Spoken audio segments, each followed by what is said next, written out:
Newsroom's HR, satu-satunya stasiun berita yang kalau selesai liputan karyawannya pada minta cuti bersama. Saya Putri Tarmizi di sini akan memandu liputan spesial kita pada hari ini, yaitu tentang Collective Bargaining dan Labor Relations serta Managing Human Resources Globally. Hari ini kita akan membawakan berita dengan 7 reporter yang sudah tersebar di berbagai lokasi, mulai dari pabrik, kantor internasional, serta sampai tempat nongkrong buruh waktu istirahat ya. Nah, oke, langsung saja kita menuju ke reporter yang pertama sebelum rating kita ini turun ya, karena kayaknya sepi yang nonton. Oke, yaitu di sini ada Mas Denny. Halo Mas Denny, apakah suara saya terdengar? Halo studio, saya Denny Pambudi. Saya ingin melaporkan di meja perundingan. Saat ini saya sedang berada di ruang perundingan antara manajemen dan serikat pekerja. Suasana cukup tegang, mirip suasana saat orang rebutan diskon 11-11.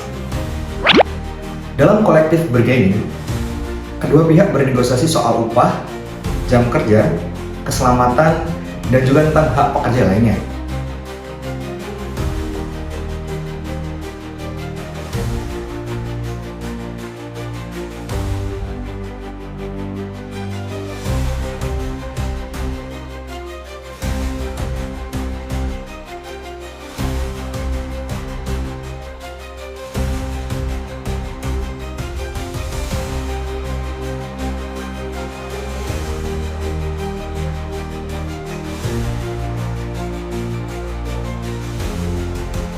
Tadi saya mendengar serikat pekerja meminta kursi pijat di kantor. Tapi manajemen jawab, kami setuju asalkan dengan memakai koin. Intinya, dalam perundingan bersama ini, penting untuk menjaga hubungan industrial tetap damai. Tidak ada drama dan tidak ada aksi lempar cyber. Mungkin itu saja yang bisa saya laporkan dari meja perundingan. Saya kembalikan ke studio. Oke, terima kasih kepada reporter yang pertama, Mas Denny. Kursi pijat pakai koin itu ide yang bagus, tapi jangan sampai pakai token blockchain ya. Baik, kita lanjut saja kepada reporter yang kedua. Di sana sudah ada Mbak Saputri. Halo Mbak Saputri, bagaimana keadaan di sana? Baik, terima kasih Mbak Putri dari studio. Di sini saya meliputi aksi mogok kerja yang super damai, bahkan terlalu santai. Banyak peserta mogok sambil minum es, duduk santai, dan beberapa bahkan main Uno dan catur.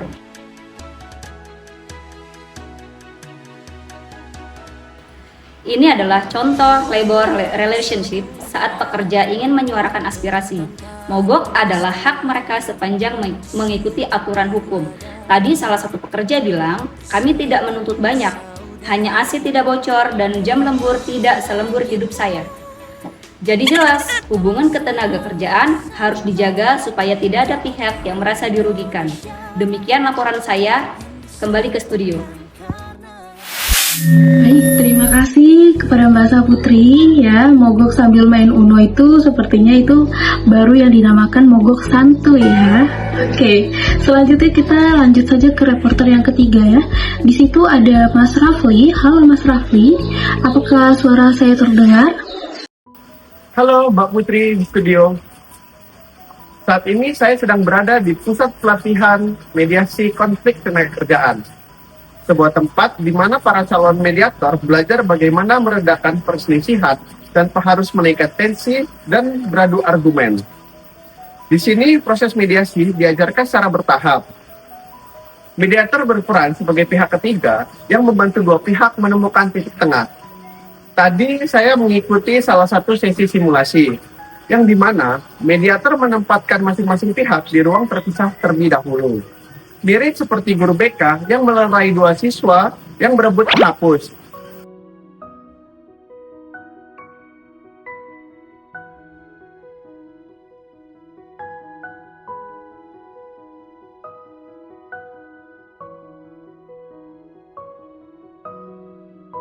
Bukan untuk menghukum, akan tetapi untuk meredakan emosi sebelum memulai pembicaraan. Setelah itu, mediator mengajak kedua belah pihak duduk bersama untuk mengurai persoalan dengan pendekatan komunikasi yang terbuka, terarah, dan saling menghargai. Mereka dilatih untuk mendengar, bukan hanya menunggu giliran bicara. Prinsipnya adalah membangun komunikasi yang konsisten dan sehat, bukan komunikasi musiman, melainkan komunikasi yang menjaga hubungan kerja tetap harmonis dalam jangka panjang. Pelatihan seperti ini penting agar setiap konflik tidak langsung berubah menjadi drama, melainkan bisa diselesaikan secara profesional dan adil bagi semua pihak. Sekian laporan saya, Mbak Putri. Saya Rafli, kembali ke studio. Terima kasih Mas Rafli atas informasinya. Mediator itu memang pahlawan tanpa jasa ya. Oke, tanpa berlama-lama lagi kita lanjut saja ke reporter yang keempat ya. Di sana ada Mas Handarto. Bagaimana Mas Handarto keadaan di sana? Halo, cek. Oke, kamera on. Oke, sip.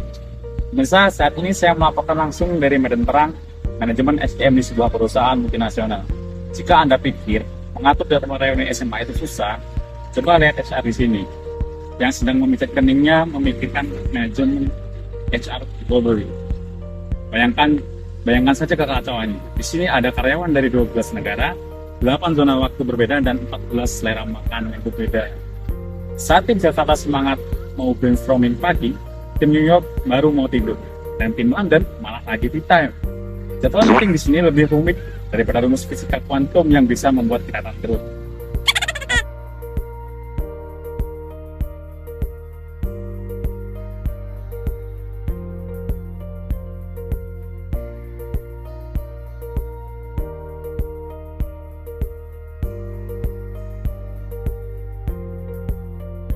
Dengan HR di sini, bukan kaleng-kaleng. Pertama, biaya kerja.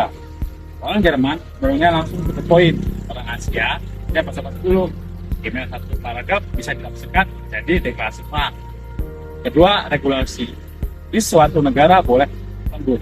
Di negara lain, HR bisa dituntut kalau waktu weekend. Yang ketiga, ada komunikasi.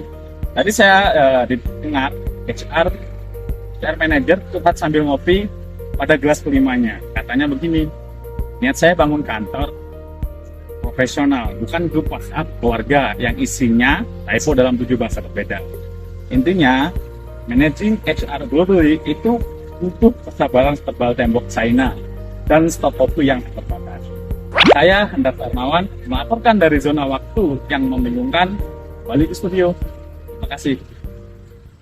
Oke Mas Handarto, terima kasih banyak atas informasinya ya. Saya pribadi aja tuh bingung ya bedain time zone tetangga kamar, apalagi time zone 12 negara coba ya. Oke, tanpa berlama-lama lagi ya teman-teman ya, langsung aja kita menuju ke reporter yang kelima. Di situ ada Mas Jumas. Halo Mas Jumas. Halo Mbak Putri, selamat sore. Saya Jumas Yunadi. Saya berada di pusat pelatihan karyawan global. Saat ini sedang dilaksanakan pelatihan cross culture competence. Saya sempat mengikuti kelasnya.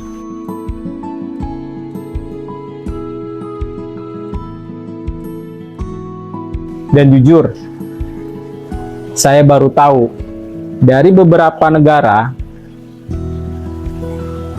mengangguk artinya tidak, menggeleng artinya iya.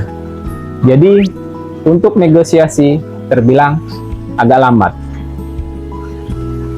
Yang satu setuju, yang satu lagi dipikir ditolak. Padahal mereka sedang lapar.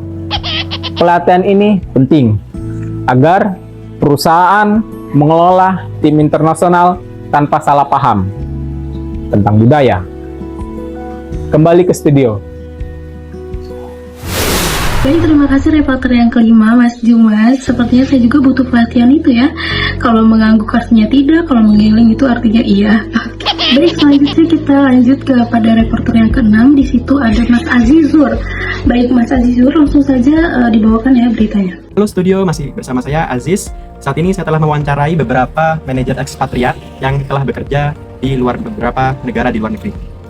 Sebelum itu, apa sih manajer ekspatriat itu? Manajer ekspatriat adalah proses mengelola karyawan yang ditugaskan bekerja di luar negeri. Fokus utamanya adalah pemilihan, persiapan, dukungan, serta evaluasi.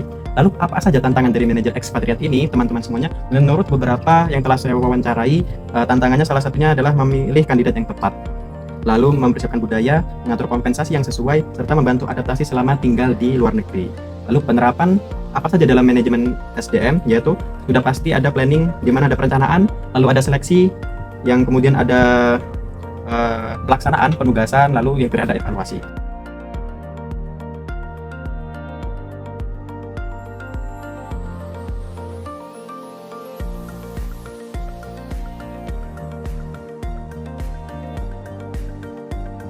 Lalu upaya apa saja teman-teman semuanya untuk meningkatkan keberhasilan dari penugasan manajemen ekspatriat, yaitu adalah melalui pelatihan. Jadi melalui pelatihan terkait di negara tujuan, seperti pelatihan mengenai budayanya, bahasanya, lalu dan keterampilan teknis yang lain, dan tak lupa dengan administrasi.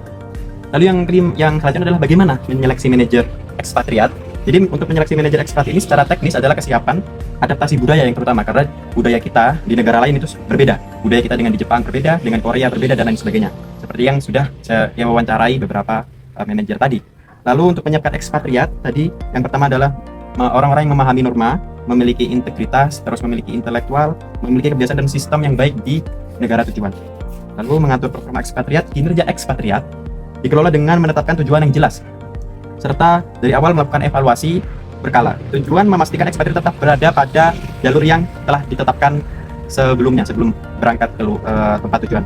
Lalu yang terakhir sebelum terakhir ada kompensasi. Jangan lupa manajer ekspatriat pasti menginginkan kompensasi yang lebih karena mereka bekerja di luar negeri mewakili dari perusahaan. Apa saja kompensasi itu? Yaitu menyamakan standar hidup ekspatriat dengan negara asal, ditambah kompensasi ekstra untuk ketidaknyamanan, misalnya ada tekanan atau wilayah konflik dan lain sebagainya, aksesibilitas, mobilitas dan lain sebagainya juga harus diperhatikan oleh manajemen pusat untuk manajemen ekspatriat.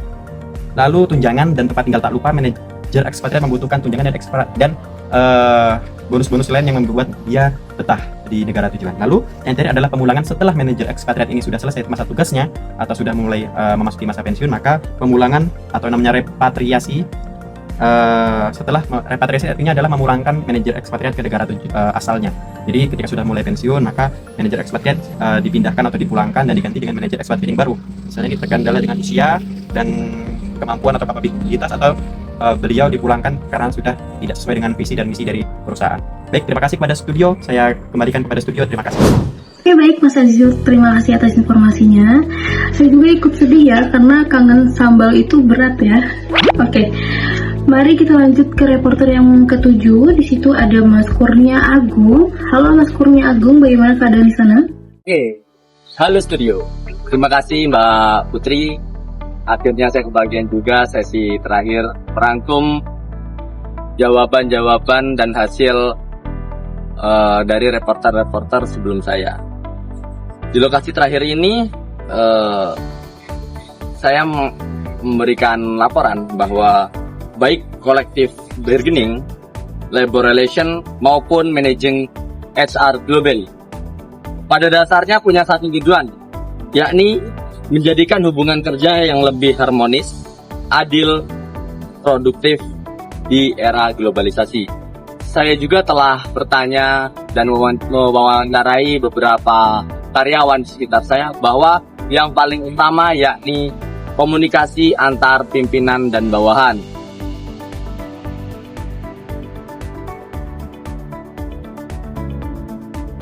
Serta rekan kerja yang ada di perusahaan.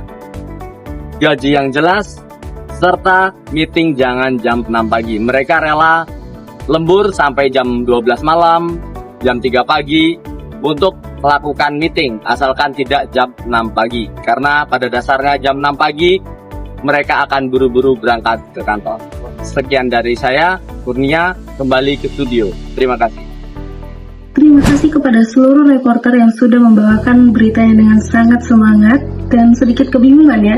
Hari ini kita belajar bahwa perundingan bersama itu penting untuk keseimbangan hak pekerja dan perusahaan. Lalu hubungan ketenaga kerjaan juga harus dijaga agar damai. Dan manajemen SDM global bukan hanya tentang bahasa, tetapi juga soal memahami budaya dan manusia. Saya Bintan Mizi, pamit undur diri. Sampai jumpa di episode berikutnya Neurons HR. Dan ingat ya, kalau ada konflik itu dinegosiasikan dulu. Jangan langsung mau game online.